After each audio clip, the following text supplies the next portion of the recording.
الحمد لله وكفى وسلام على عباده الذين اصطفى أما بعد أعوذ بالله من الشيطان الرجيم بسم الله الرحمن الرحيم لقد كان لكم في رسول الله أسوة حسنة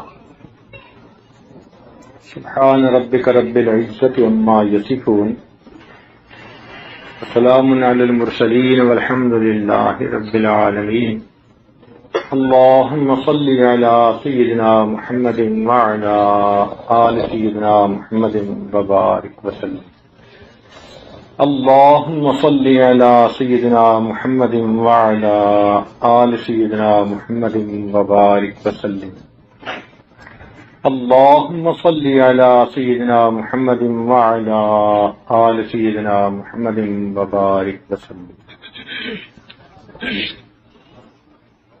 اللہ رب العزت نے ہمیں دو نعمتوں سے نوازا، ایک کلام اللہ اور دوسرا رسول اللہ صلی اللہ علیہ وسلم۔ کلام اللہ بھی اللہ کی بڑی نعمت ہے اور رسول اللہ صلی اللہ علیہ وسلم بھی اللہ تعالیٰ کی بڑی نعمت ہے۔ کلام اللہ کے بارے میں عصر کی بعد کی مجلس میں تفصیلی بات چیت ہوئی۔ اسی نسبت سے دل میں یہ بات آئی کہ اس محفل میں جناب رسول اللہ صلی اللہ علیہ وسلم کی سیرت کے بارے میں کچھ باتیں کریں۔ اگر آپ کبھی دنیا کا نقشہ اپنے سامنے رکھ کر دیکھیں تو آپ کو جزیرہ عرب تین طرف سے پانی میں گھرا نظر آئے گا، صرف اوپر ایک طرف وہ باقی دنیا کے ساتھ زمین کے ساتھ ملا ہوا ہے۔ جس طرح انسان کے سینے میں دل ہوتا ہے کہ وہ ایک طرف سے جسم کے ساتھ ملا ہے اور تین طرف سے وہ جدا ہے تو وہ دھڑکتا ہے۔ جب تک دل سلامت ہے انسان کی زندگی ہے۔ تو دنیا کے نقشے کو دیکھ کر محسوس ہوتا ہے کہ یہ جو جزیرہ عرب ہے یہ دنیا کا جغرافک ہارٹ ہے۔ جب تک یہاں اللہ کا گھر محفوظ رہے گا دنیا رہے گی، اور جب اللہ کا گھر ختم ہو جائے گا تو اس دنیا کی بساط کو لپیٹ لیا جائے گا۔ اللہ تعالیٰ نے اس علاقے کو اپنے محبوب صلی اللہ علیہ وسلم کے لیے چنا، اس میں بڑی حکمتیں ہیں۔ یہ علاقہ نبی اسلام کے تشریف لانے سے پہلے دنیا کا نظر انداز علاقہ تھا، اگنورڈ علاقہ تھا۔ جو قیصر اور کسریٰ کی حکومتیں تھیں، اسٹیبلشڈ گورنمنٹس تھیں، وہ لوگ اس علاقے کے لوگوں پر حکومت کرنے میں انٹرسٹڈ ہی نہیں تھے۔ اس کی وجہ یہ تھی کہ اس علاقے میں پتھر ہی پتھر تھے اور پانی کا نام و نشان نہیں تھا، سبزے کا نام و نشان نہیں تھا، نہ پینے کو پانی ملتا تھا نہ جینے کو پانی ملتا تھا، مشقت تھی، ریسورسز نہیں تھے۔ تو باہر کے ملکوں کے لیے اس علاقے میں کوئی ریسورسز کی طرف سے انٹرسٹ کی چیز ہی نہیں تھی، لہذا انہوں نے ان لوگوں کو ان کے حال پہ چھوڑ دیا۔ اور اس علاقے میں قانون یہ تھا جس کی لاٹھی اس کی بھینس، جو زیادہ طاقتور تھا اس کی زیادہ چلتی تھی۔ وہ کسی قانون کے پابند نہیں تھے، چند سردار مل کر جو بات طے کر دیتے وہی قانون ہو جاتی، آزاد زندگی تھی۔ پڑھائی لکھائی اس علاقے میں بالکل ہی نہیں تھی، وہ لوگ لکھنا بالکل نہیں جانتے تھے۔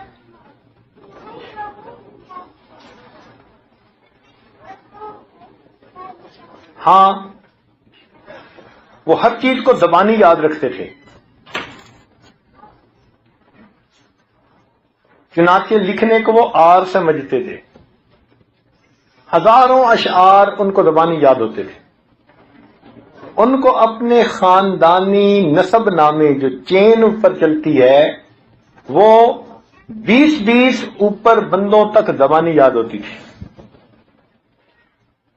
قبیلوں کے شجرے یاد ہوتے تھے، حتیٰ کہ گھوڑوں کے شجرے بھی یاد رکھتے تھے کہ یہ سب سے پہلے کس کے پاس تھا، پھر کس کے پاس بکا، پھر کس کے پاس، ان کے بھی شجرے ان کو یاد ہوتے تھے۔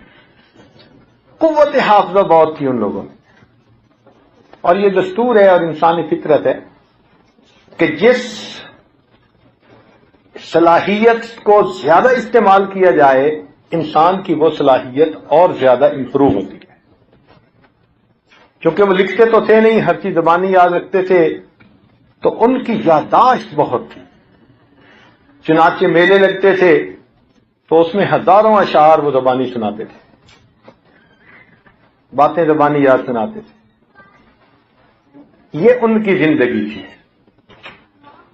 اللہ تعالیٰ نے اس علاقے کو اپنے محبوب صلی اللہ علیہ وسلم کے لیے کیوں چنا؟ اس میں حکمتیں ہیں۔ پہلی حکمت یہ کہ اس علاقے کے لوگوں کی جو طبیعت تھی نا وہ جلدی ماننے والی نہیں تھی، جلدی بات نہیں مانتے تھے، اور جب مان لیتے تھے تو پھر اس سے ٹلتے نہیں تھے۔ یوں سمجھ لیجئے کہ ہاں اور نہ کے درمیان کوئی تیسری چیز نہیں جانتے۔ چنانچہ کئی صحابی مسلمان ہوئے، انہوں نے نبی علیہ السلام کو بتایا کہ جب ہم کافر تھے تو ہمیں سب سے زیادہ نفرت آپ کے خیمے سے تھی، اور اب کلمہ پڑھا تو ہمیں سب سے زیادہ محبت اس خیمے کے ساتھ ہے۔ تو ان کی طبیعت ہی ایسی تھی، وہ ڈھل مل لوگ نہیں تھے، فرم لوگ تھے۔ ان کے اندر ڈٹرمنیشن پاور بہت تھی، ول پاور بہت تھی۔ چنانچہ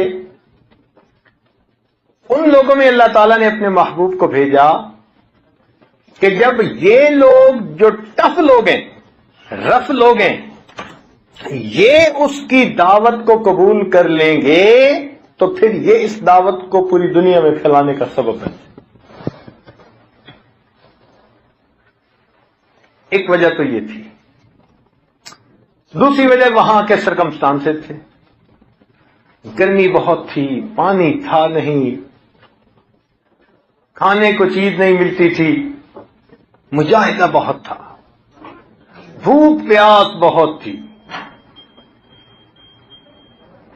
تو اللہ رب العزت نے اس علاقے کو اس لیے پسند کیا کہ اگر وہاں کے لوگ جو اتنی مشقتوں بھری زندگی گزارتے ہیں، اگر وہ اس پیغام کو قبول کر لیں گے تو دنیا کی باقی جگہوں پر جہاں زندگی گزارنے کی آسانیاں ہیں ان کے لیے پیغام کو پہنچانا آسان ہے۔ اور ایک تیسری بات یہ تھی کہ ان لوگوں کو اپنی زبان پہ بڑا ناز تھا، بڑا مان تھا، اسی لیے وہ اپنے آپ کو عرب کہتے تھے اور باقی لوگوں کو عجم کہتے تھے۔ عجم گنگے کو کہتے ہیں، یعنی جو اپنی فیلنگز کو پراپرلی ایکسپریس بھی نہیں کر سکتے۔ تو وہ کہتے تھے کہ پوری دنیا میں بس ہم لوگ ہیں جو اپنے معافی ضمیر کو بیان کرنا جانتے ہیں، اور واقعی عربی زبان ایسی ہی زبان ہے، ایک ایک لفظ کے لیے اس زبان میں 20 الفاظ، 25 الفاظ، 75 الفاظ استعمال ہوتے ہیں۔ تو وہ جانتے تھے کہ انہوں نے اپنی فیلنگز کو کیسے ایکسپریس کرنا ہے۔ اللہ رب العزت نے ان میں اپنے محبوب کو بھیجا کہ جب یہ لوگ اس پیغام کو قبول کر لیں گے تو پھر اس پیغام کو لے کر جب یہ نکلیں گے تو پھر پوری دنیا کے سامنے یہ اپنے معافی ضمیر کو اچھی طرح ادا کر سکیں۔ تو ان حکمتوں کی وجہ سے اللہ تعالیٰ نے اپنے محبوب کو جزیرہ عرب کے اندر بھیجا، مگر جہالت بہت تھی، ظلم کا دورہ تھا، جس کی لاٹھی اس کی بھینس۔ ایک تاریخ دان لکھتا ہے گبن کہ at that time Arabia was the most degraded nation of the world. ان لوگوں میں اللہ تعالیٰ نے اپنے محبوب کو بھیجا تاکہ بعد میں کوئی یہ نہ کہہ سکے جی یہ پہلے سے بنے ہوئے لوگ تھے، یہ پہلے سے بڑی کیپیبلٹیز رکھنے والے لوگ تھے۔ جیسے کوئی بلڈنگ بنانے والا ایک قلم کے لکیر سے کام شروع کرتا ہے اور پھر بالآخر ڈیزائن کر کے اس کو بلڈنگ بنا دیتا ہے، اس طرح اللہ تعالیٰ کے محبوب نے ایسی جگہ پر بھیجا۔ جب نبی علیہ السلام تشریف لائے اور 40 سال کی عمر میں آپ نے وہاں پر نبوت کا اعلان فرمایا، تو اعلان فرمانے سے پہلے آپ اس پورے علاقے کے بہت ہی زیادہ فیوریٹ لوگ بندے تھے، ہر آدمی آپ سے محبت کرتا تھا، ہر آدمی آپ کو اچھا سمجھتا تھا، آپ کو لائک کرتا تھا، آپ کی ذہانت کو مانتے تھے، حتیٰ کہ جب انہوں نے بیت اللہ شریف کو بنانا تھا تو فیصلہ نہیں ہوتا تھا کہ حجر اسود کو کون بندہ، کس قوم کے لوگ اپنی جگہ پر نصب کریں۔ ہر قبیلے کے لوگ چاہتے تھے کہ یہ عزت ہمیں ملنی چاہیے۔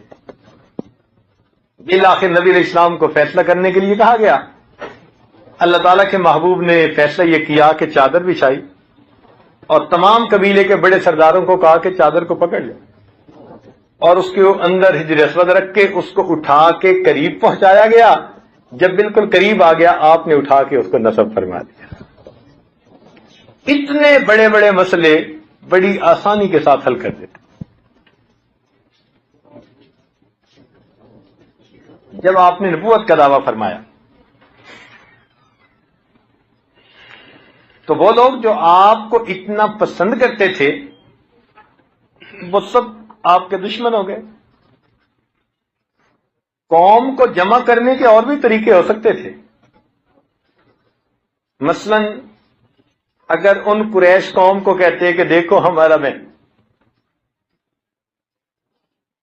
ہم سب اکٹھے ہو جائیں اور اپنے علاقے کی ڈیولپمنٹ کریں، وہ سب ایک ہو جاتے اور آپ کو اپنا لیڈر بنا لیتے۔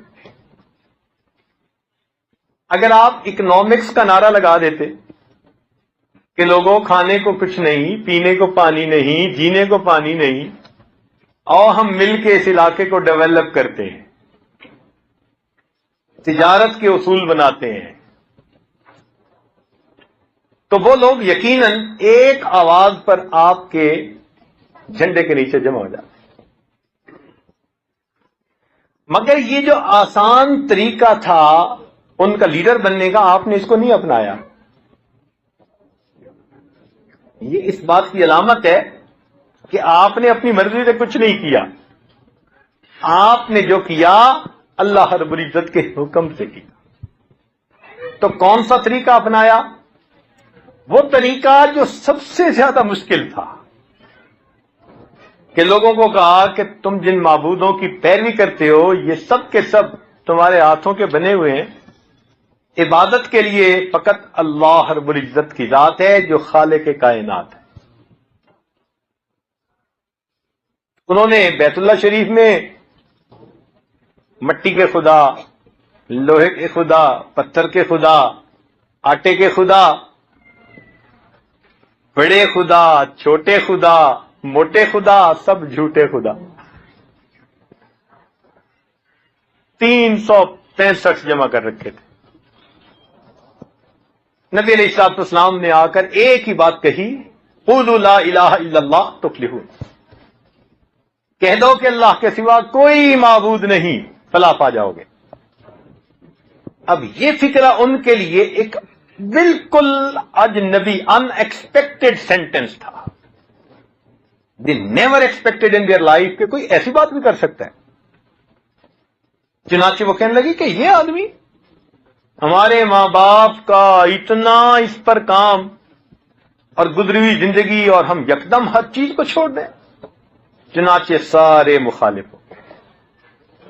صرف دور کے لوگ مخالف نہیں ہوئے، قریب کے بھی مخالف، شہر کے بھی مخالف، پڑوسی بھی مخالف، حتیٰ کہ جن کو اپنا کہا جاتا ہے وہ رشتہ دار بھی مخالف، جن کو اپنا بلڈ کہا جاتا ہے کہ سیم بلڈ، وہ بھی مخالف.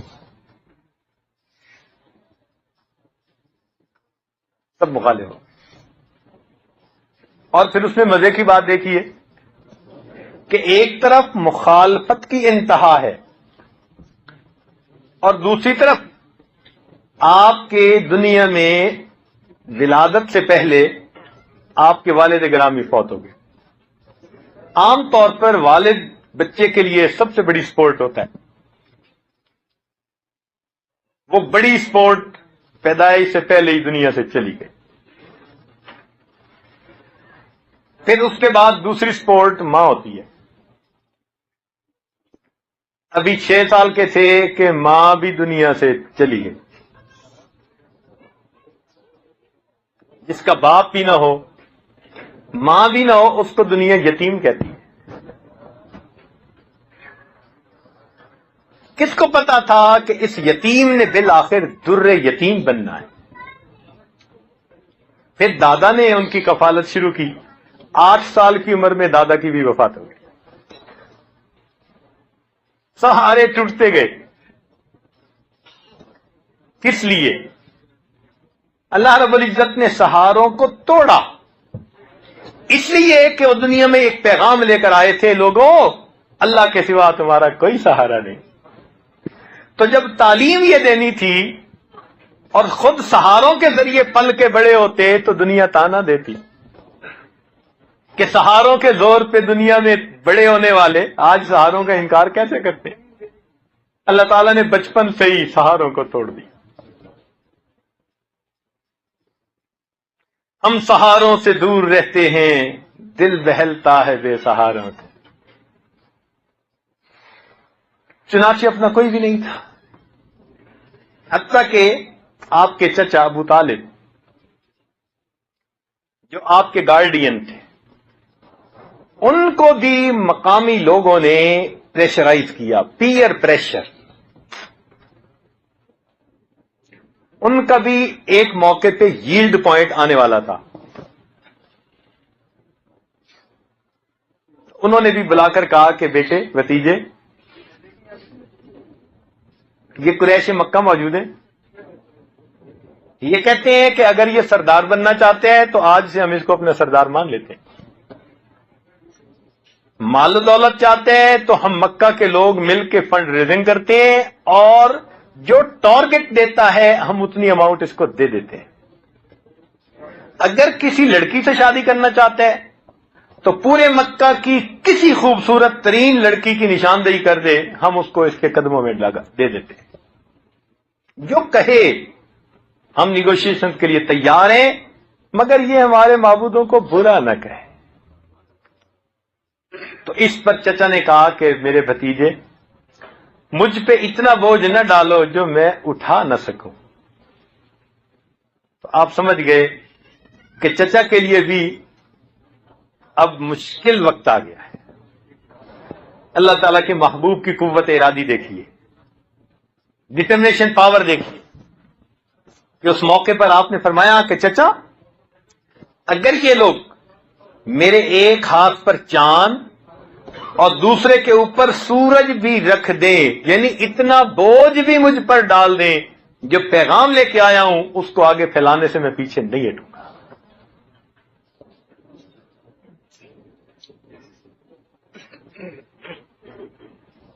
چنانچہ جب انہوں نے دیکھا کہ یہ تو کوئی بات مانتا ہی نہیں، اب انہوں نے ہیلے بہانوں سے آپ کو ایذا اور تکلیف پہنچانی شروع کر. کچھ لوگ جو ان میں سے سمجھدار تھے، انہوں نے پہلی بات پوچھی کہ جی بتائیں آپ جو نبوت کا دعویٰ کیا تو اس کی دلیل کیا ہے؟ اب ذرا غور کیجئے، ہر دور میں جو انبیاء آئے تو اپنی نبوت کے دلیل کے طور پر اس زمانے کے حالات کے مطابق ان کو معجزے دیے گئے، تو انہوں نے ان معجزات کو پیش کیا۔ حضرت موسیٰ علیہ السلام کے زمانے میں جادو کا بہت چرچا تھا، تو اللہ تعالیٰ نے ان کو معجزہ دیا، ان کا عصا اژدہا بن جاتا تھا، ہاتھ ان کا چمکتا تھا۔ تو فرعون ان کے مقابلے میں جادوگروں کو لے کے آیا، اور بالآخر ان کے معجزات کو دیکھ کر جادوگر بھی خود ایمان لے آئے۔ حضرت عیسیٰ علیہ السلام کے زمانے میں طب کا علم یہ بہت عروج پہ تھا، حکیم بہت بڑے بڑے تھے جو یونانی دوائیوں سے اور ہربل میڈیسن سے بڑی بڑی کمپلیکیٹڈ بیماریوں کا علاج کر دیتے تھے۔ اللہ تعالیٰ نے حضرت عیسیٰ علیہ السلام کو اسی سے متعلقہ معجزہ دیا۔ مردے کو فرماتے تھے قم باذن اللہ، مرا ہوا بندہ تھوڑی دیر کے لیے زندہ ہو جاتا تھا۔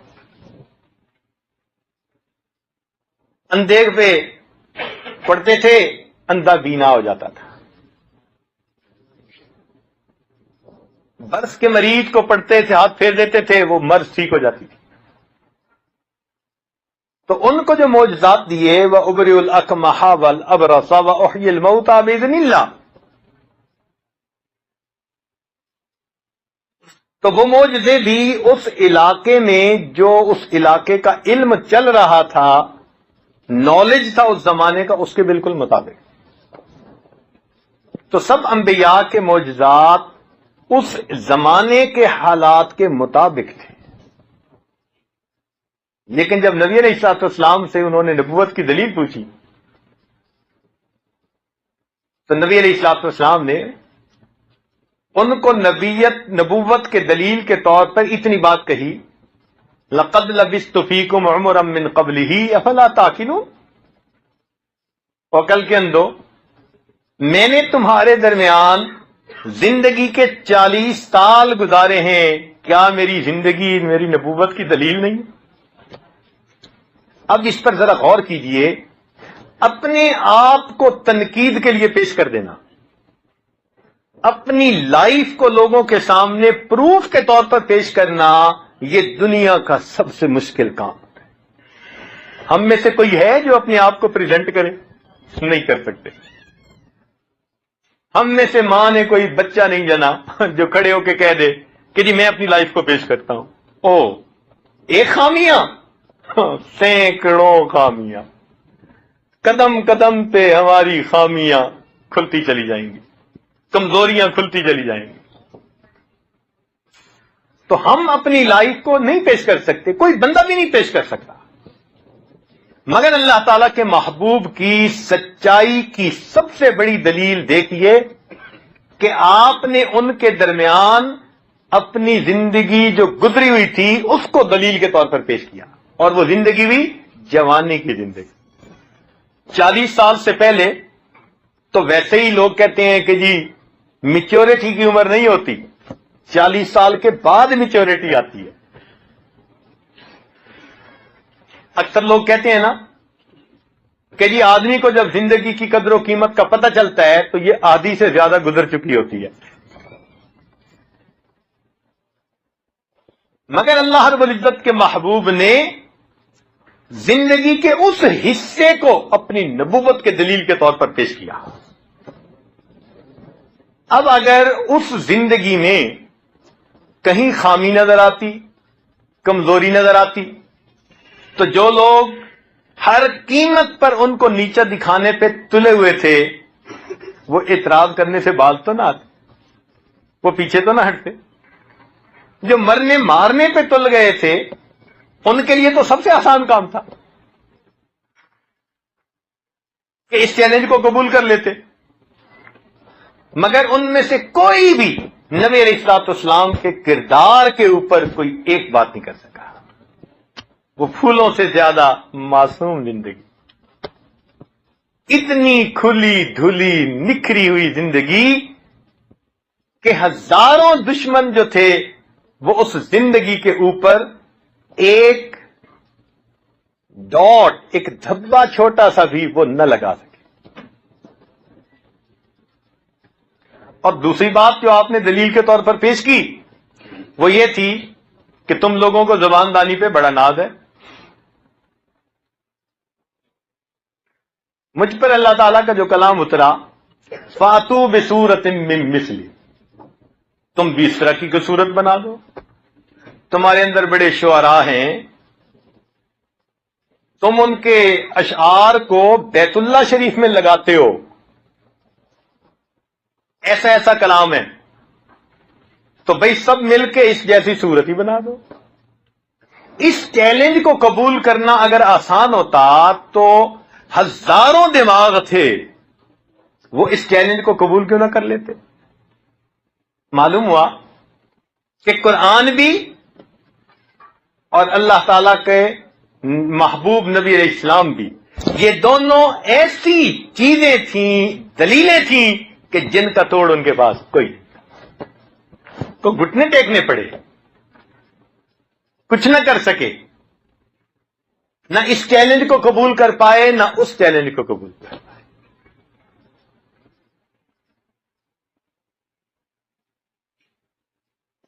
چنانچہ ایک ان کا بڑا شاعر تھا، اپنے ہی خیالوں میں مگن رہتا تھا، اس پہ ان کو بڑی امید تھی کہ یہ کچھ نہ کچھ بنا دے گا۔ تو جب سورۃ الکوثر اتری تو اس میں 3 آیات ہیں، انا اعطیناک الکوثر فصل لربک وانحر ان شانئک هو الابتر۔ تو اس نے یہ 3 فقرے لکھ کر اس کو بھیجے، کہا کہ بھائی یہ میں نے 3 فقرے تو بنا لی ہیں، چوتھا نہیں بن رہا، تو چوتھا بنا دے۔ ان کو یہ توقع تھی کہ یہ 3 کے ساتھ چوتھا تو بنا ہی دے گا۔ چنانچہ اس نے بڑا زور لگایا اور بالآخر اس نے چوتھا فقرہ بنا دیا۔ مگر چوتھا فقرہ کیا تھا؟ انا اعطیناک الکوثر فصل لربک وانحر ان شانئک هو الابتر ما ھذا قول البشر۔ یہ کسی بشر کا قول نہیں ہے۔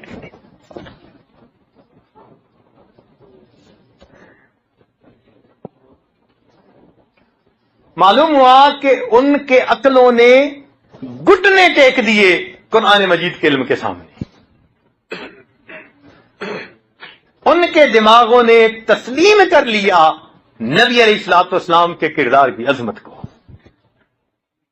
کوئی بات نہ کر سکے سوائے ایک بات کے۔ کیا کہتے تھے؟ کہتے تھے جی یہ جادوگر ہیں، یہ جادوگر ہیں، ان ھذا الا سحر یوسر، یہ جادو ہے جو چلا آ رہا ہے، اور یہ جس کو سناتے ہیں اسی پہ اثر ہو جاتا ہے، اور جی جس کو سناتے ہیں اسی پہ اثر ہو جاتا ہے، بس اتنا کہہ سکے کہ یہ جادو ہے، یعنی تاثیر ہے۔ اور تاثیر کو تو آج بھی ہم مانتے ہیں کہ اللہ رب العزت نے اپنے قرآن میں تاثیر رکھی ہے۔ آج بھی قرآن مجید کو اگر کوئی پڑھنے والا پڑھے اور سننے والا سنے تو یہ قرآن مجید اس بندے کے دل کے اوپر اثر کرتا ہے۔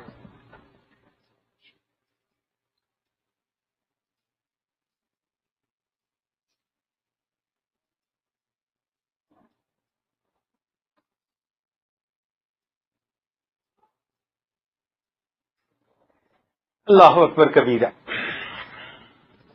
چنانچہ ایک چھوٹا سا واقعہ اسی سلسلے میں سناتا چلوں۔ یہیں کا واقعہ ہے کہ ایک جگہ تھی جہاں مسلمان آتے تھے اور انجینئرنگ سائڈ میں کسی چیز کی ٹریننگ لیتے تھے، ٹریننگ انسٹیٹیوٹ بنا ہوا تھا۔ تو ٹریننگ انسٹیٹیوٹ میں ہر طرح کے لوگ آتے ہیں، ہر ملک کے لوگ آتے ہیں۔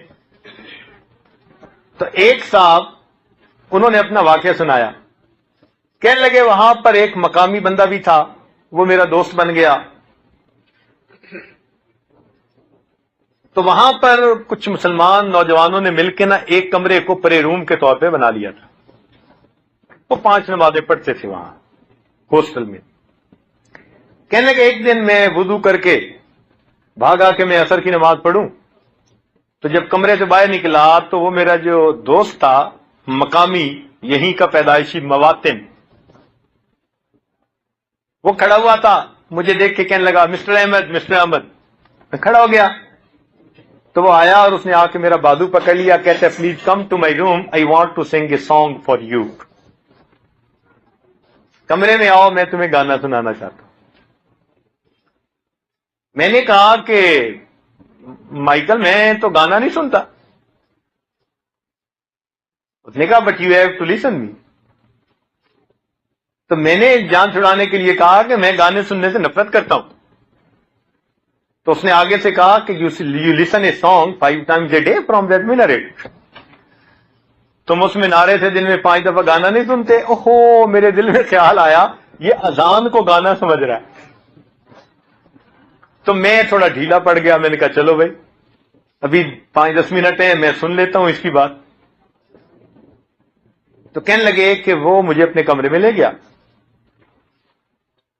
اور کہنے لگا کہ ہمارے اس ماحول معاشرے میں جب کوئی بندہ بڑا ڈپریسڈ ہو اور پھر اس کو کوئی خوشی ملے نا تو وہ ٹرم استعمال کرتے ہیں I am feeling natural high.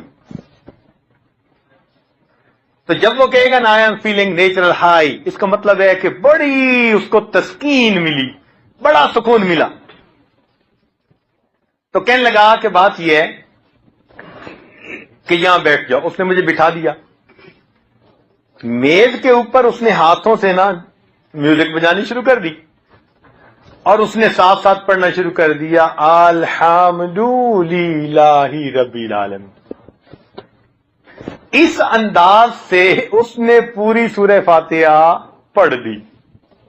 لگے میں حیران، یہ تو مسلمان بھی نہیں ہے اور یہ کہتے ہیں میں گانا سناتا ہوں اور پڑھ سورہ فاتحہ رہا. کہنے لگا کہ میں نے اس سے پوچھا کہ مائیکل مسئلہ کیا؟ تو کہنے لگا کہ بات یہ احمد، میں نے اپنی جوانی کلبوں میں گزاری، ڈانسز میں گزاری، پینے پلانے میں گزاری، میں نے ہر کام کیا جو نوجوان کرتا ہے، مگر مجھے سکون نہیں ملا. میں ڈاؤن فیل کرتا تھا ہر وقت. جتنا زیادہ میں عیاشیاں کرتا، مستیاں اڑاتا، اتنا میرے اندر کا انسان ڈاؤن فیل کرتا. تو میں اکثر ڈپریشن کی وجہ سے ڈاکٹر کے پاس جاتا، وہ مجھے دوائیاں دے دیتے اینٹی ڈپریسنٹ. تو میری لائف ایسے گزر رہی تھی.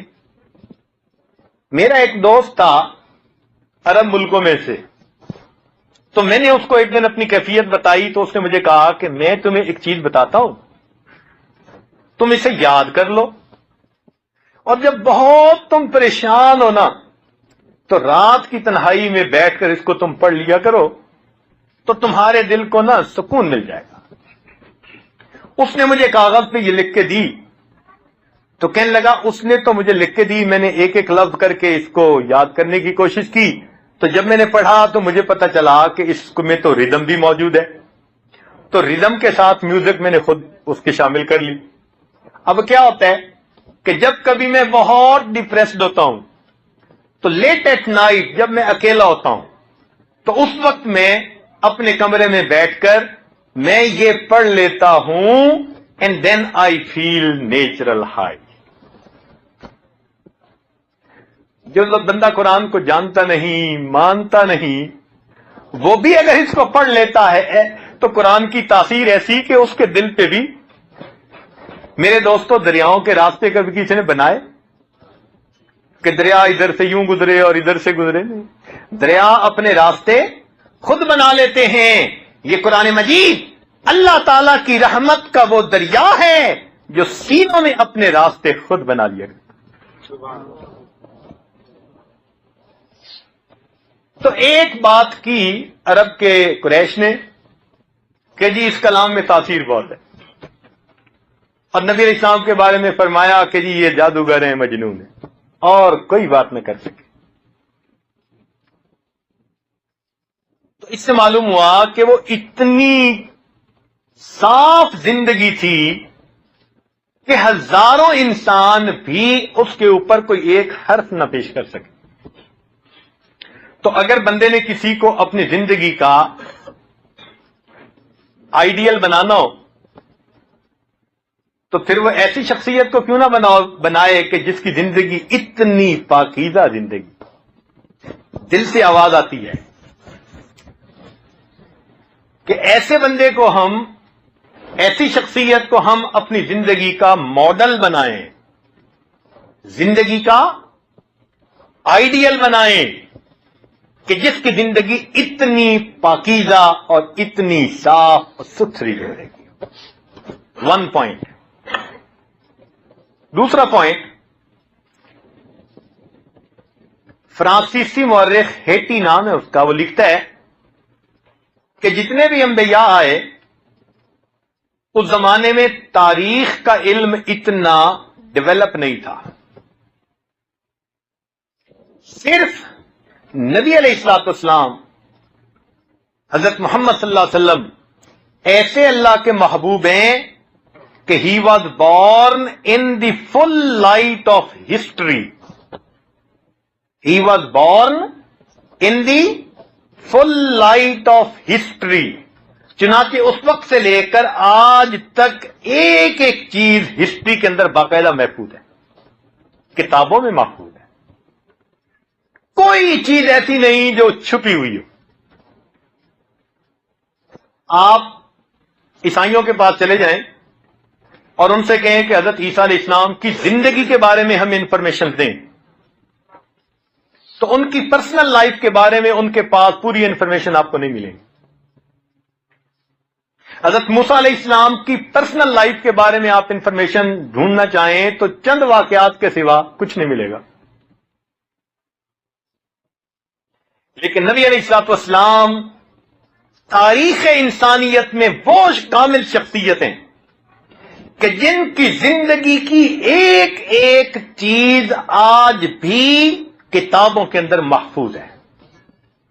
حتیٰ کہ نبی علیہ السلام کی ذات گرامی کے بارے میں شمائل ترمذی کتاب پڑھیے کہ نبی علیہ الصلوۃ والسلام کی شخصیت کیسی تھی، رخسار مبارک کیسے تھے، آپ کی آنکھیں مبارک کیسی تھیں، ہونٹ کیسے تھے، دندان مبارک کیسے تھے، آپ کی لحیہ کیسی تھی، آپ کی پگڑی کیسی تھی، آپ کا کرتا کیسا تھا، آپ کا بستر کیسا تھا، آپ کا تکیہ کیسا تھا، آپ کا عصا کیسا تھا، آپ کی سواری کیسی تھی، آپ کا کھانا کیسا تھا. آپ کے زندگی کے بارے میں ایک ایک چیز آپ کو نبی علیہ الصلوۃ والسلام کی زندگی کے بارے میں وہ کتابوں کے اندر محفوظ نظر آئے. کوئی چیز ان ایکسپلینڈ نہیں ہے. آپ you name some thing and a Muslim scholar will answer you کہ جی نبی علیہ السلام کی یہ چیز ایسے تھی. تو ایسی لائف کہ جو پوری کی پوری آج کتابوں کے اندر بھی محفوظ ہے. تو نبوت کی زندگی کے بارے میں معلومات کرنا چاہیں تو اس وقت سے لے کے آپ کے دنیا سے جانے تک پوری زندگی کے ایک ایک جو ہے وہ دن کے حالات آپ کو ملتے چلے جائیں.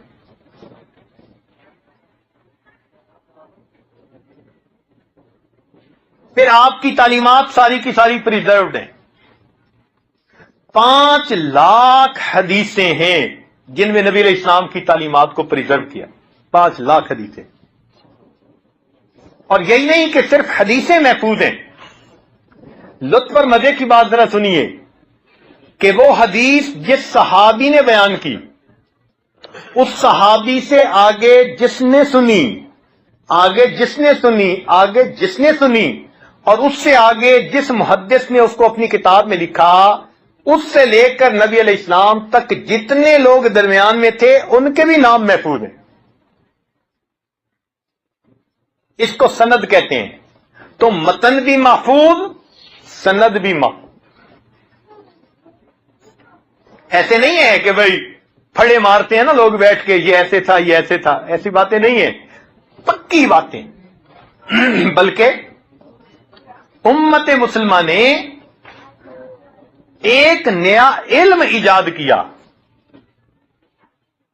اس کو کہتے ہیں اسماء الرجال، اور اسماء الرجال کے تحت انہوں نے کوئی 3 لاکھ لوگوں کے حالات زندگی بھی محفوظ کیے، جو نیریٹر تھے نبی علیہ السلام کی حدیثوں کے، تو نبی علیہ السلام کی حدیثیں بھی محفوظ اور ان حدیثوں کو نیریٹ کرنے والے 3 لاکھ بندوں کے حالات زندگی بھی محفوظ۔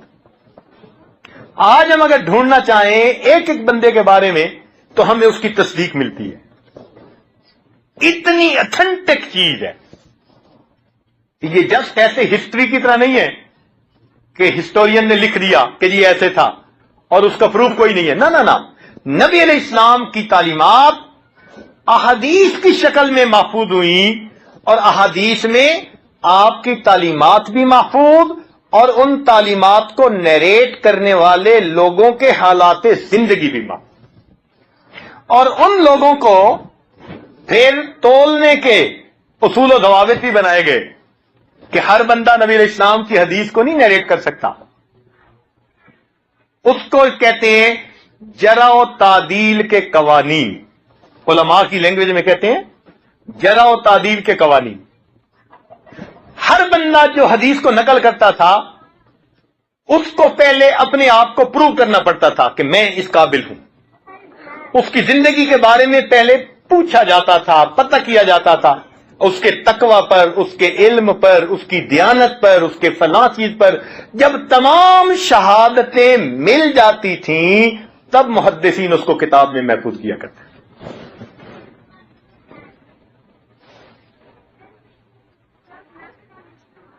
اور محدثین نے اتنی احتیاط کی کہ اگر کوئی بندہ بات کرتے کرتے بھول جاتا تھا، بندہ بات کرتے کبھی بھول جاتا ہے نا، جو کوئی بات کرتے ہوئے ایک مرتبہ بھول جاتا تھا اس کے بعد اس بندے سے پوری زندگی حدیث کو نقل نہیں کیا جاتا تھا۔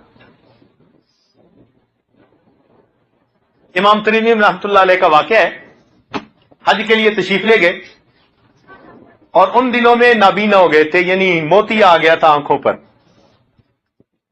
تو آپ اونٹ کے اوپر بیٹھے ہیں اور اونٹ چل رہا ہے، ایک جگہ پر جا کر آپ نے سر کو یوں کر لیا،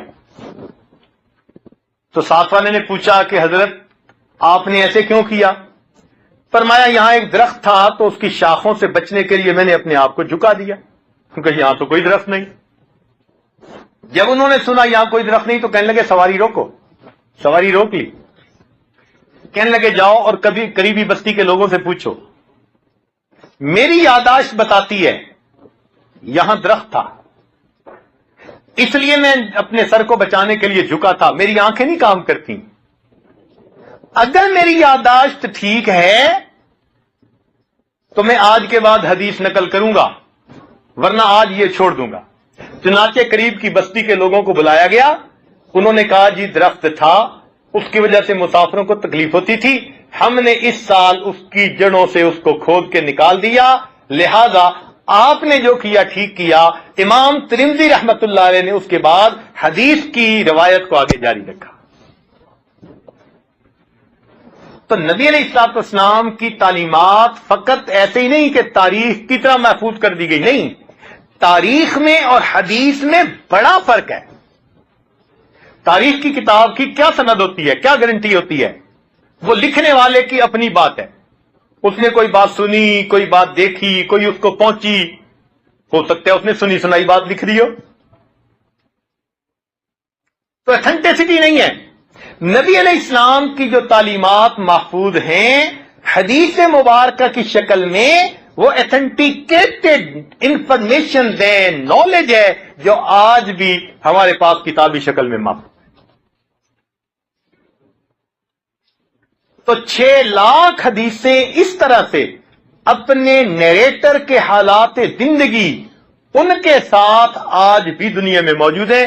کسی حدیث کی سند کوئی دیکھنا چاہے، اس سند میں کتنے راوی ہیں، ان کے حالات زندگی معلوم کرنا چاہے، آج بھی اس کو یہ تمام انفارمیشن موجود ہے۔ تو دل میں ایک بات آتی ہے، اگر انسان نے کسی کو ماڈل بنانا ہو اور کسی کو اپنا لیڈر اور آئیڈیل ماننا، تو بھائی اس کو کیوں نہ مانے کہ جس کی پوری زندگی محفوظ ہے؟ اس کو کیوں مانے کہ جس کی زندگی کی انفارمیشن بھی پوری نہیں ملتی؟ تو دل سے آواز نکلتی ہے کہ اگر چاہتے ہو کہ کسی کامل شخصیت کو تم اپنا راہبر بناؤ تو آؤ نبی علیہ الصلوۃ والسلام کا دامن پکڑ لو، تمہیں کامل راہبر نصیب ہو جائے گا۔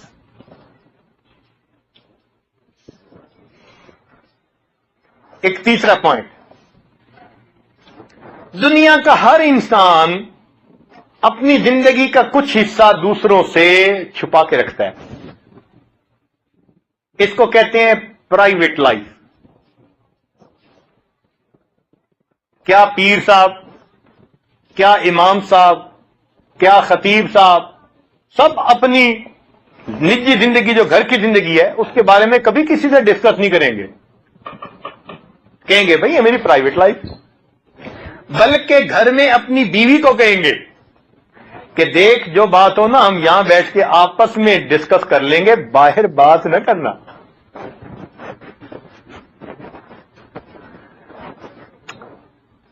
تو میں نے جتنے لوگوں کی زندگیوں کو پڑھا، چاہے وہ دنیا کے بڑے فیمس لوگ تھے، بڑے دانا لوگ تھے، بڑے عالم تھے، مجھے سب کی زندگیوں میں یہ چیز کامن ملی کہ وہ زندگی کے ایک حصے کو دوسروں سے چھپاتے رہے، کہتے رہے کہ یہ ہماری پرائیویٹ لائف ہے۔ ایک شخصیت ایسی ہے کہ جس نے اپنی بیویوں کو حکم دیا کہ تم مجھے اپنے گھر میں جو کرتا دیکھتی ہو، ڈیوٹی باؤنڈ ہو، تمہاری ریسپانسبلٹی ہے، تم پر فرض ہے کہ تم ان باتوں کو دوسری عورتوں تک پہنچاؤ۔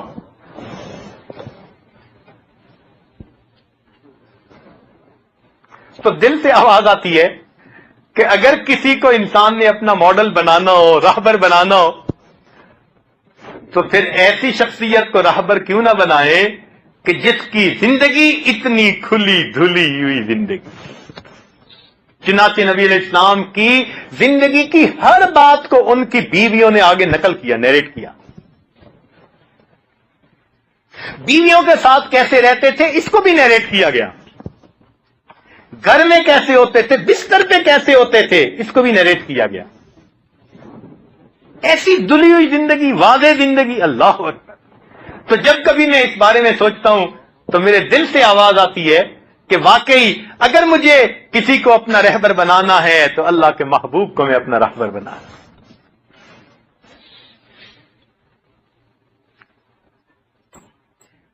پھر ایک بات اور بھی ذہن میں رکھ لیجئے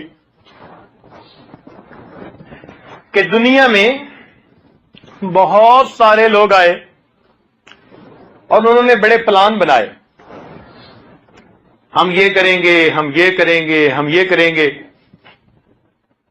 لیکن اپنے پلان پوری اچیو نہ کر پائے۔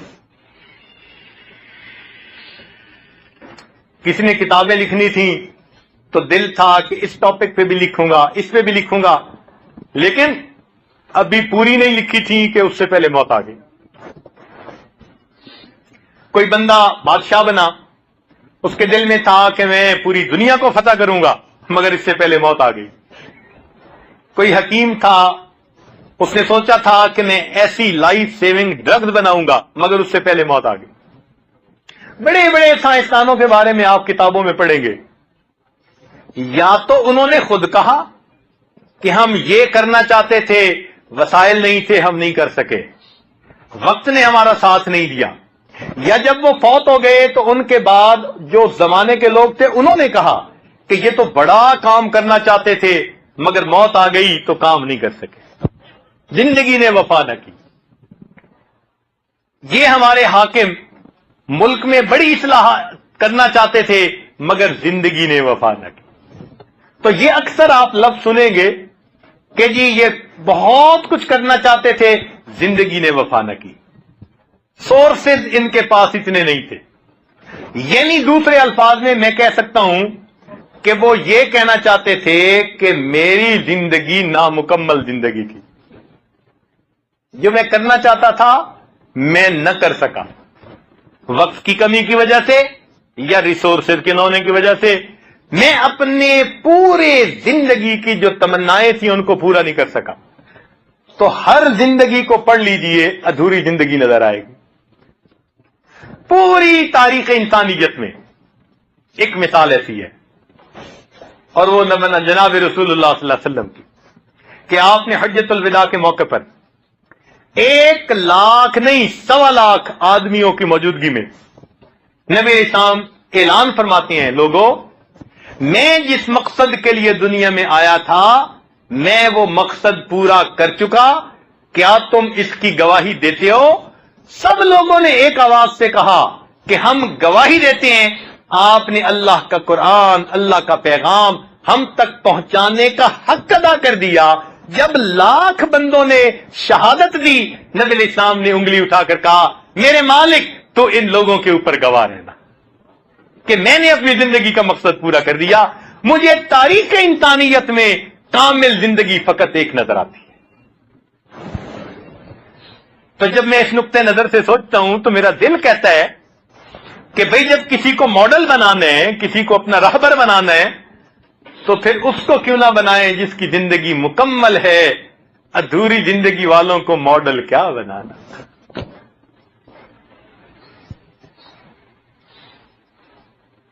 یہی وجہ تھی کہ نبی علیہ الصلوۃ والسلام نے اس دنیا میں آ کر سب سے تھوڑے وقت میں سب سے تھوڑے ریسورسز کے ساتھ سب سے زیادہ بیسٹ ریزلٹ اچیو کیے ہے۔ یہ میرا فکرہ ذرا آپ اسی طرح یاد رکھیے گا کہ نبی علیہ الصلوۃ والسلام نے سب سے تھوڑے ریسورسز کے ساتھ، اس زمانے میں کیا ریسورسز ہوتے تھے؟ کھانے کو نہیں ملتا تھا، سواری کو نہیں ملتا تھا، مکان کچے ہوتے تھے، لائٹ نہیں ہوتی تھی، مشکلات تھی زندگی میں، کمیونیکیشن نہیں تھی، کاغذ نہیں تھا، پہیا بھی نہیں بنا تھا، تو ابھی تو سائنس کی ابتدا بھی نہیں پڑی تھی۔ اس لائف میں جب ریسورسز اتنے تھوڑے تھے تو اللہ تعالی کے محبوب نے اتنے تھوڑے ریسورسز کے ساتھ اتنے تھوڑے وقت میں، تھوڑا وقت سے کیا مراد؟ کہ آپ کی ہجرت کے بعد کی زندگی 13 سال 12 سال 10 سال کی زندگی، 13 سال مکہ مکرمہ کی جو نبوت کے بعد وہاں سے، اور جب ہجرت فرمائی تو مدینہ میں آ کے کھل کے کام شروع کیا تو 10 سال، تو 10 سال میں محبوب نے اپنے کام کو مکمل کیا۔ اور 10 سال میں تو آج ایک ملک میں اگر کوئی تبدیلی لانا چاہتے ہیں تو وہ نہیں لا پاتے، پوری دنیا میں تبدیلی لے آنا، اور کتنے تھوڑے وقت میں؟ 10 سال، اور کتنے تھوڑے ریسورسز کے ساتھ۔ آج کتنے دنیا میں ریسورسز ہیں مگر انسان کر نہیں پاتا جو چاہتا ہے۔ تو یاد رکھیے، اتنے تھوڑے ریسورسز کے ساتھ اتنے تھوڑے وقت میں اتنے کم نقصان کے ساتھ، یہ بھی مزے کی بات ہے، نبی علیہ الصلوۃ والسلام کی مبارک زندگی میں جو مسلمانوں میں اور کافروں میں جنگیں ہوئیں تو دونوں طرف سے ٹوٹل جو آدمی مرے ان کی تعداد 1063 ہے، ٹوٹل 1063، 1063، دیٹس اٹ، دونوں طرف سے اتنے تھوڑے نقصان کے ساتھ۔ اور اتنے بندے تو ایک ایک دن میں مر جاتے ہیں دنیا میں۔ تو نبی علیہ الصلوۃ والسلام نے اتنے تھوڑے ریسورسز کے ساتھ اتنے تھوڑے وقت میں اتنے تھوڑے نقصان کے ساتھ اتنے بڑے ریزلٹ جو دنیا کو دیے، تو میرا دل مجھے کہتا ہے اگر میں زندگی کا راہبر کسی کو چنوں تو میں اس شخصیت کو چننا چاہتا ہوں۔ اس لیے لکھنے والوں نے لکھا، مائیکل ہارٹ نے لکھا ہے نا کہ he was the only person in history who was successful on both secular and religious level. کافروں کو بھی لکھنا پڑا کہ وہی ایک سکسیسفل زندگی تاریخ انسانیت میں نظر آتی ہے۔ چنانچہ نبی علیہ السلام کے تشریف لانے سے پہلے کفار کے پاس، جو وہاں کے لوگ تھے جزیرہ عرب کے، ان کے پاس علم نہیں تھا، امی کہتے تھے، ان پڑھ کہتے تھے۔ ان ان پڑھوں کو اللہ کے محبوب نے پڑھانا شروع کیا، اور پھر کتنا پڑھایا، اتنا پڑھایا، اور تاریخ گواہ ہے کہ نبی علیہ السلام کی مبارک زندگی میں آپ کا کوئی صحابی کسی باہر کے ملک میں پڑھنے کے لیے نہیں گیا۔ یہ چیلنج ہے، آپ کی مبارک زندگی میں آپ کا کوئی صحابی آپ کو چھوڑ کر باہر نہیں گیا کہ جی میں جا کر وہاں ذرا اکنامکس پڑھ کے آتا ہوں، میں MBA کر کے آتا ہوں، یہ ذرا میں فائنینسز میں کچھ سیکھ کے آتا ہوں۔ کوئی علم پڑھنے کے لیے نبی علیہ السلام کا کوئی صحابی باہر نہیں گیا، کوئی تاریخ میں مثال نہیں ملتی۔ ہاں ایک مثال ملتی ہے حدیث پاک میں۔ وہ کیا مثال تھی؟ ایک صحابی تھے، شاید ان کا زید لانو نام تھا، انہوں نے ایک مرتبہ نبی علیہ السلام کی خدمت میں عرض کیا، اے اللہ کے نبی، آپ جو یہ خط لکھوا رہے ہیں دنیا کے فرما رواؤں کو، تو یہ عبرانی زبان میں لکھنی پڑ رہی ہے، اور وہ زبان ہم عربوں میں سے کوئی جانتا نہیں، تو آپ عربی میں بتاتے ہیں اور آگے کوئی یہودی یا کوئی اور ایسا بندہ وہ اس کو عبرانی زبان میں ٹرانسلیٹ کرتا ہے، تو اللہ کے نبی ہمیں کیا پتا کہ وہ ٹھیک ٹرانسلیٹ کرتا ہے یا نہیں کرتا؟ تو اگر آپ مجھے اجازت دے دیں تو میں ہی یہ زبان سیکھ کے آ جاتا ہوں۔ تو نبی علیہ السلام نے اجازت دی، وہ صحابی گئے جس علاقے میں وہ زبان بولی جاتی تھی، اور 1 مہینے کے اندر وہ زبان سیکھ کے واپس آ گئے۔ دیٹس اٹ، ایک مثال ملتی ہے، اس کے سوا کوئی مثال نہیں ملتی۔ اب ان لوگوں کے پاس علم کہاں سے آیا جن کو موسٹ ڈیگریڈڈ نیشن کہا گیا؟ وہ باہر تو کہیں نکلے نہیں، وہ پھر نبی علیہ السلام کے گرد رہے، تو اب ان کے پاس اگر علم آ گیا تو علم کی روشنی کہاں سے آئی؟ اس کا جواب یہی ہے کہ انہوں نے جو سیکھا اللہ رب العزت کے محبوب سے سیکھا۔ اللہ نے اپنا کلام اپنے محبوب کو دیا، اور محبوب نے علم کے وہ ہیرے اور موتی اپنے صحابہ کو لٹا دیے، حتیٰ کہ ان کی زندگیاں بدلی، ان کے اخلاق بدلے، ان کے کردار بدلے، ان کی زندگیوں میں اتنی سوفسٹیکیشن آئی اخلاق کے اعتبار سے کہ وہی رائٹر جس نے لکھا کہ آپ کے آنے سے پہلے عرب دنیا کے بدترین قوم تھی، وہ لکھتا ہے کہ آفٹر دی یعنی ڈیتھ آف محمد صلی اللہ علیہ وسلم، اس نے یہ لکھا کہ محمد صلی اللہ علیہ وسلم کے پردہ کر جانے کے بعد the land of Arabia became the nursery of heroes. یہ الفاظ لکھے کہ نبی علیہ السلام کے تشریف لے جانے کے بعد عرب کی زمین ہیرو کی نرسری بن گئی۔ ہر بندہ جو اٹھتا تھا وہ وقت کا ہیرو بن جاتا تھا، ہر بندہ جو اٹھتا تھا وقت کا ہیرو بن جاتا، وہ ہیرو کی نرسری بن گئی۔ اب بتائیے کہ یہ ہیرو کی نرسری کس نے تیار کی؟ ابوبکر صدیق کو کس نے بنایا؟ عمر ابن خطاب کو کس نے بنایا؟ عثمان غنی کو حیا کس نے سکھایا؟ علی المرتضیٰ کو کس نے بنایا؟ خالد بن ولید کو کس نے جو ہے سکھایا؟ تو پتہ چلتا ہے کہ یہ لوگ جن صحابہ نے پھر دنیا سے اپنی عظمت کا لوہا منوا لیا، ان لوگوں نے جو پایا تھا وہ نبی علیہ السلام کی مبارک زندگی سے پایا تھا۔ تو دنیا کو ماننا پڑا کہ ان کے بعد پھر عرب کی زمین ہیرو کی نرسری۔ ایک ہیرو کسی معاشرے میں سے پیدا ہونا بڑا مشکل ہوتا ہے۔ ہزاروں سال نرگس اپنی بے نوری پہ روتی ہے، بڑی مشکل سے ہوتا ہے چمن میں دیدور پیدا۔ ایک بندہ ایسا مشکل پیدا ہوتا ہے، اور عرب کی وہ زمین ہیروؤں کی نرسری بن گئی۔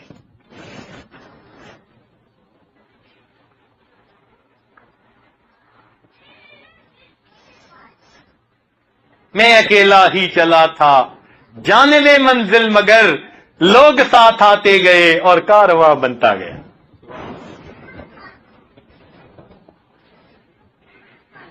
تو جب میں اس نقطۂ نظر سے دیکھتا ہوں تو میرا دل کہتا ہے کہ بھائی میں ایسی شخصیت کو اپنا رہبر بناؤں کہ جس نے انسانیت کو اتنا علم عطا کیا کہ وہ لوگ جو جاہل ترین تھے، جو حیوان تھے، ان کو ایسا انسان بنایا کہ کہنے والوں نے ان کو وقت کا ہیرو ماننے پر مجبور ہو گئے۔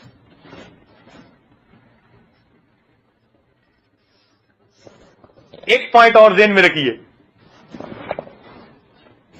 باہر بڑا بننا آسان ہوتا ہے، اپنوں میں بڑا بننا ذرا مشکل کام ہوتا ہے۔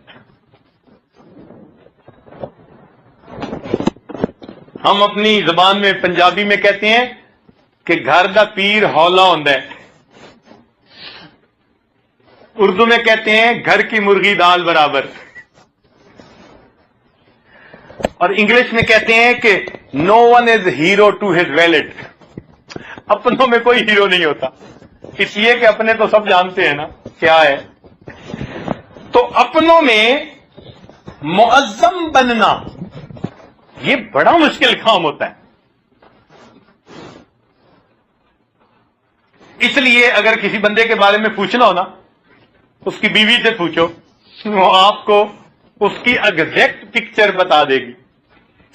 باہر تو وہ آپ کو بڑے ماشاءاللہ لرنڈ اور ٹیلنٹڈ بندے نظر آئیں گے کہ ان جیسا تو کوئی بندہ ہے نہیں، اور ذرا بیوی سے پوچھو وہ بتائے گی کہ ہے کیا۔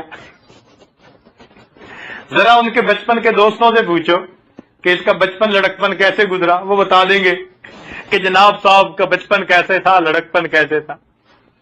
گھر کے کام کرنے والے نوکروں سے پوچھ لو، وہ بھی حقیقت کے حالات بتا دیں گے۔ تو اپنوں میں معظم بننا یہ بڑا مشکل ہوتا ہے۔ لطف اور مزے کی بات یہ ہے کہ نبی علیہ الصلوۃ والسلام کی شخصیت وہ مبارک شخصیت ہے کہ آپ نے جو پیغام دنیا میں پھیلایا، جب آپ نے اس کا اعلان کیا تو سب سے پہلے عورتوں نے قبول کیا تو وہ آپ کی بیوی تھی۔ کیسی گھر کی زندگی کامل ہوگی کہ بیوی سب سے پہلے مریدنی بن گئی۔ آج کوئی بیوی مریدنی بنتی ہے؟ وہ کہے گی ساری دنیا کے پیر بن جاؤ، مجھے پتہ ہے میں نہیں مرید نہیں بنتی۔ مگر نبی علیہ الصلوۃ والسلام کی عظمت دیکھیے کہ اللہ رب العزت کے محبوب کو اللہ نے وہ عظمت عطا فرمائی کہ جب آپ نے یہ اعلان فرمایا تو اس اعلان پر عورتوں میں سب سے پہلے لبیک کہنے والی عورت ان کی بیوی تھی۔ اس پیغام پر سب سے پہلے لبیک کہنے والے غلاموں میں سب سے پہلا ان کا اپنا ذاتی غلام تھا، نوکر تھا گھر کا، یوں سمجھ لیجیے خادم تھا۔ سب سے پہلے ایمان لانے والا جو قریبی بندہ تھا، جس کو کزن کہتے ہیں، وہ سیدنا علی رضی اللہ عنہ بچوں میں سے تھے۔ اور دوستوں میں جو اندر کے حال جاننے والے ہیں، سب سے پہلے ایمان لانے والے سیدنا صدیق اکبر رضی اللہ تعالی عنہ۔ تو جو جتنا قریبی دوست تھا وہ پہلے ایمان لایا، جو بیوی تھی وہ پہلے ایمان لائی، جو خادم تھا وہ پہلے ایمان لایا۔ یا اللہ، کیسی پاکیزہ زندگی کہ اللہ کے محبوب اپنوں میں معظم بنے۔ جب اس نقطۂ نظر سے میں سوچتا ہوں تو میرا جی چاہتا ہے کہ تاریخ انسانیت میں مجھے کوئی اور ایسی مثال نہیں ملتی۔ ایک مثال اگر ایسی ہے تو کیوں نہ میں ان کو اپنی زندگی کا رہبر اور رہنما مانوں۔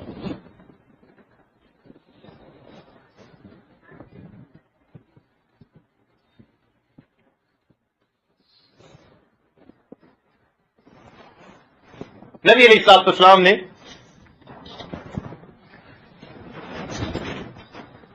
اخلاق کے ذریعے دلوں کو فتح کیا۔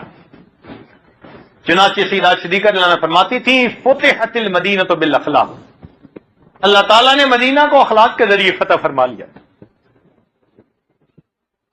اللہ تعالیٰ فرماتے ہیں وَإِنَّكَ لَعَلَىٰ خُلُقٍ عَظِيمٍ، محبوب آپ اخلاق کی بلندیوں کے اوپر فائز۔ ایسے اخلاق اللہ نے عطا کیے۔ دنیا سمجھتی ہے ایک صاحب میرے پاس آئے, کہنے لگے جی اسلام دنیا میں تلوار کے دور سے پھیلا.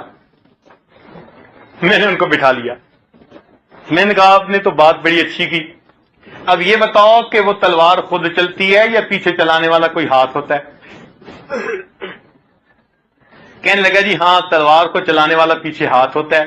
میں نے کہا ان ہاتھوں کو فتح کس نے کیا تھا بھائی؟ ان ہاتھوں کو بھی تو کسی نے فتح کیا تھا. چنانچہ اعتراض کرنے والوں نے اعتراض کیا کہ جی مسلمانوں کے پیغمبر علیہ السلام کے ساتھ چند جنگجو قسم کے لوگوں کی جماعت مل گئی تھی اور انہوں نے تلوار کے دور پہ اسلام پھیلا دیا. اب ان سے میں نے یہ پوچھا کہ یہ بتاؤ کہ ان جنگجوؤں کو کس تلوار نے اکٹھا کر دیا تھا؟ وہ جو جنگجو اکٹھے ہو گئے تھے. کہنے لگا وہ تو مسلمانوں کے پیغمبر علیہ السلام کے اخلاق سے متاثر ہو کے ان کے قریب ہوئے تھے. میں نے کہا یہ اخلاق کی تلوار تھی جس نے دلوں کو گھائل کر دی. سنیے لوگ کیسے مسلمان ہوئے.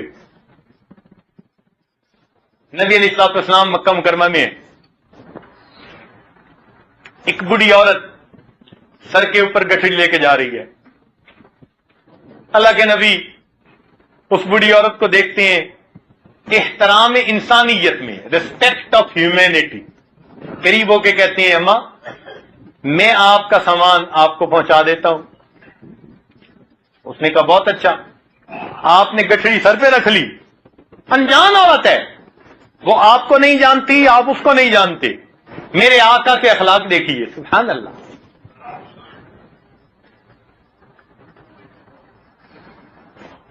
گٹھڑی سر پہ اٹھا لیتے ہیں. وہ راستے میں باتیں کرتی جاتی ہے کہ بچے میں نے اس لیے مکہ مکرمہ سے باہر جا رہی ہوں کہ میں اپنے باپ دادا کے دین پر ساری زندگی گزار چکی. اب سنیں کوئی نوجوان آیا ہے جس نے اس دین کے خلاف باتیں شروع کی ہیں اور لوگ اس کی بات سنتے ہیں تو اسی کے ہو جاتے ہیں. بڑا کوئی جادوگر ہے, اس کی بات میں کوئی بڑی تاثیر ہے. میں اس جگہ کو چھوڑ کے جا رہی ہوں, نہ بات سنوں گی نہ دین سے ہٹوں گی. اور اللہ کے نبی اس کو سنتے ہوئے جا رہے ہیں اور وہ نصیحتیں کر رہی ہے, تو بھی اس کی بات نہ سننا, اس کی بات نہ ماننا اور باپ دادا کے دین پہ جمے رہنا. اور اللہ کے نبی خاموش ساتھ ساتھ چل رہے ہیں بوجھ اٹھائے ہوئے.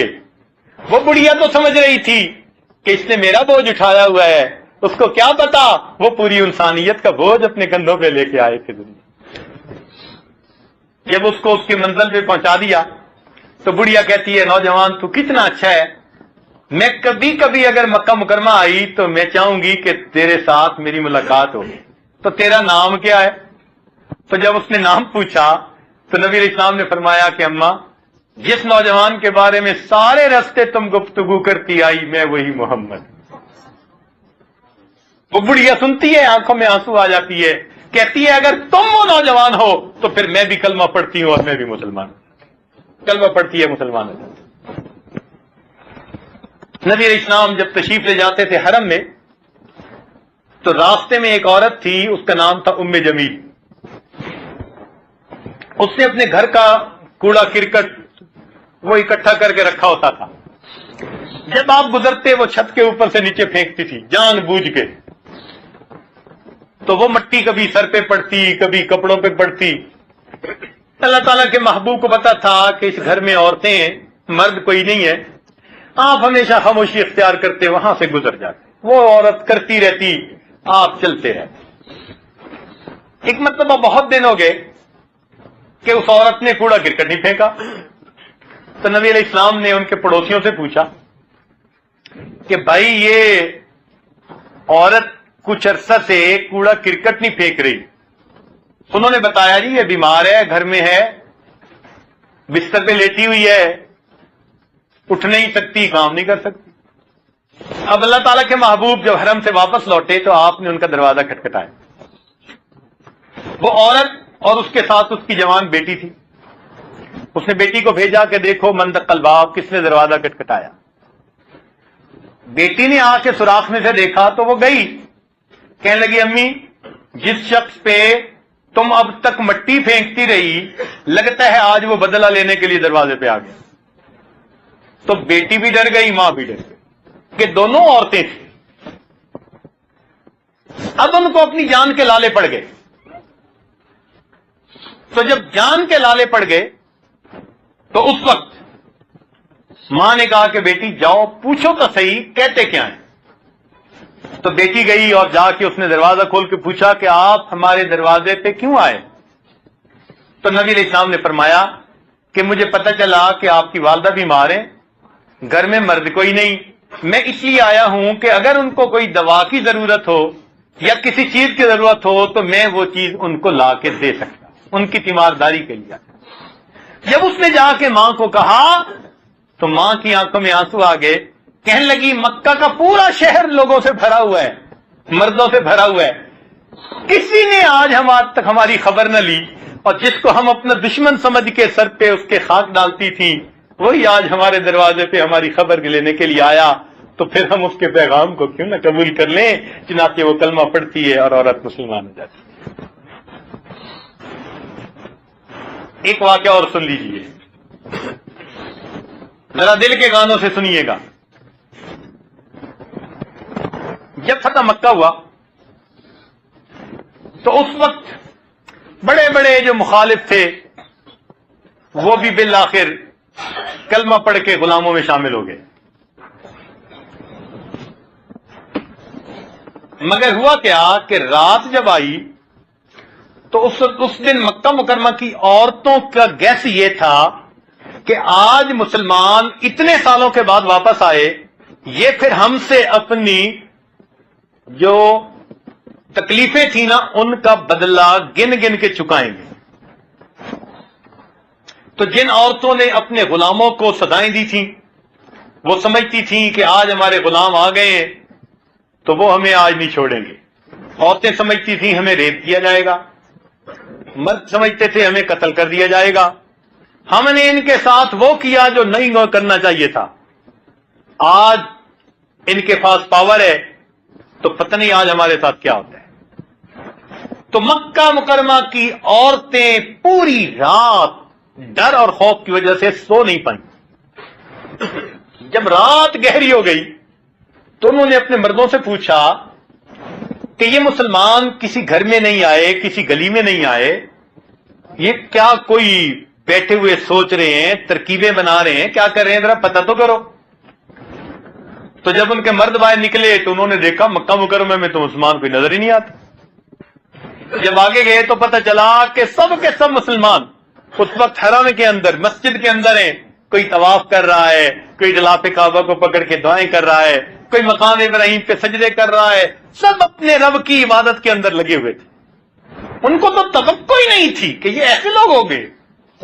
خیر دن ہوا تو جب دن ہوا تو نبی علیہ السلام نے عثمان بن طلحہ ایک بندہ تھا جس کے پاس بیت اللہ شریف کی چابی تھی، کافر تھا، اس کو بلایا اور اس کو بلا کر کہا کہ عثمان بیت اللہ کی چابی مجھے دو. اس نے چابی حوالے کر دی. نبی علیہ السلام نے وہ چابی لی، دروازہ کھلوایا اور اندر تشریف لے گئے اور اپنے رب کی عبادت کی نماز پڑھی. اس کی تفصیل حدیث میں موجود ہے کہ سامنے تشریف لے گئے اور سامنے کی دیوار سے کتنے قدم پیچھے آپ نے 2 رکعت پڑھی اور کیسے پڑھی. اب جب آپ نے واپس آنا تھا نا تو اس وقت جو آپ کے قریبی حضرات تھے نا صحابہ کرام میں سے جو بڑے نمایاں حضرات تھے، ان کو توقع تھی کہ نبی علیہ السلام بیت اللہ کا دروازہ بند کریں گے تو کسی نہ کسی مسلمان کے ہاتھ میں چابی دیں گے، اور بیت اللہ شریف کے کنجی بردار ہم بن جائیں، یہ چاہت ہر ایک کو تھی. لہذا وہ بڑے بڑے حضرات سب قریب قریب تھے کہ کیا پتہ ہمارے نصیب کھل جائیں، ہمارے بخت جاگ جائیں، ہم پر نظر کرم ہو جائے. تو وہ سب قریب قریب تھے. اور ہوتا بھی یہی ہے بھائی کہ جب کوئی پاور میں آتا ہے تو وہ سب سے پہلے اپنی ہی پارٹی کے لوگوں کو نوازا کرتا ہے. یہ دنیا کا دستور ہے، پوری دنیا اسی طرح کرتی ہے کہ جب بھی ان کو طاقت ملتی ہے تو وہ اپنے قریبی لوگوں کو، اپنے چاہنے والوں کو، اپنے سے محبت کرنے والوں کو وہ نوازتے ہیں. لیکن یہ پوری دنیا کے ایک عجیب قائد تھے. آپ عبادت کر کے مکہ مکرمہ بیت اللہ شریف سے باہر نکلے اور باہر نکل کر آپ صلی اللہ علیہ وسلم نے عثمان کو بلایا، وہ جو کافر تھا، اور اس کو بلا کے کہا کہ عثمان، اس وقت کو یاد کرو جب ہجرت کے لیے میں یہاں سے روانہ ہو رہا تھا، تو میں نے اس وقت تم سے ریکویسٹ کی تھی کہ عثمان بیت اللہ کھول دو، میرا جی چاہتا ہے میں اندر جا کے اللہ کی عبادت کروں، اور تم نے انکار کر دیا تھا۔ اور میں نے تمہیں کہا تھا عثمان، ایک وقت آئے گا جہاں میں کھڑا ہوں وہاں تو کھڑا ہوگا، اور جہاں تو کھڑا ہوگا وہاں میں کھڑا ہوں۔ یعنی میں نے کہا تھا کہ ایک وقت آئے گا کہ یہ کنجی میرے ہاتھ میں ہوگی، اور تم نے ناراض ہو کہ مجھے آگے سے کتنی باتیں سنائی تھیں اور میں خاموش ہو کے چلا گیا تھا۔ عثمان وہ وقت یاد ہے؟ عثمان کہتے ہیں جی مجھے بالکل وہ وقت یاد ہے۔ فرمایا عثمان، جو تو نے میرے ساتھ کیا تھا میں تیرے ساتھ وہ نہیں کروں گا، جو تو نے میرے ساتھ کیا تھا میں تیرے ساتھ وہ نہیں کروں گا، میں یہ کنجی پھر تجھے ہی دیتا ہوں۔ صحابہ موجود ہیں، ان کو بیت اللہ کی کنجی دینے کی بجائے اللہ کے محبوب نے اسی کافر کے ہاتھ میں واپس دی اور فرمایا یہ تیرے ہی خاندان میں رہے گی، قیامت تک تجھے بشارت دیتا ہوں۔ اس نے یہ بشارت سنی، کہتے ہیں پھر کلمہ پڑھا کے مجھے بھی مسلمان بنا دیا۔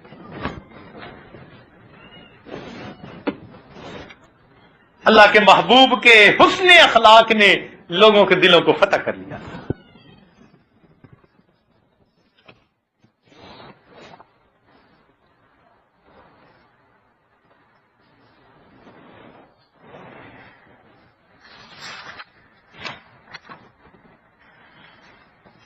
چنانچہ میرے دوستو، مذہبی اداروں میں شخصیت پرستی کی بجائے خدا پرستی آپ نے سکھائی، اعتقادات میں توہم پرستی کی بجائے حق پرستی کی بنیاد آپ نے ڈالی، سائنس میں فطرت کو پوجنے کی بجائے اس کو مسخر کرنے کا سبق آپ نے دیا، سیاست میں نسلی بادشاہت کی بجائے عوامی حکومت کا راستہ آپ نے بتایا، خلافت کا راستہ آپ نے دکھایا، علم کی دنیا میں خیال آرائی کی بجائے حقیقت نگاری کی طرح آپ نے ڈالی، اور سماجی تنظیم کے لیے ظلم کی بجائے عدل کا باب آپ نے سکھایا۔ تو جس نے انسانیت کو ایسی اعلیٰ تعلیمات دی ہوں، میرا دل کہتا ہے کہ میں اپنی زندگی کا رہبر اور رہنما اسی شخصیت کا بنا۔ آپ دنیا میں کبھی بھی یوں آپ سر اٹھا کے دیکھیں نا باہر، تو آپ کو سر پہ آسمان نظر آئے گا، جہاں بھی دنیا میں ہو، مشرق میں، مغرب میں، شمال میں، جنوب میں، جہاں کہیں بھی ہو، آپ ذرا سر اٹھائیں آپ کو نیلا آسمان نظر آئے گا۔ بالکل اسی طرح میں اللہ کی قسم کھا کر کہتا ہوں کہ میں جب انسانیت کے ناطے اپنی زندگی کی راہبری اور رہنمائی کے لیے کسی کی طرف نظر اٹھاتا ہوں تو مجھے نبی علیہ السلام آسمان انسانیت کی مانند نظر آتے ہیں، ہر جگہ پر ان کی تعلیمات کا سایہ مجھے نظر آتا ہے۔ تو میرا دل کہتا ہے کہ جیسے میں ظاہری نیلے آسمان کے نیچے زندگی گزار رہا ہوں، روحانی طور پر کیوں نہ میں اس روحانیت کے آسمان کے نیچے زندگی۔ اللہ رب العزت ہمیں ان کی تعلیمات پر ہمیں 100% عمل کرنے کی توفیق عطا فرمائے۔ وآخر دعوانا ان الحمد للہ رب العالمین۔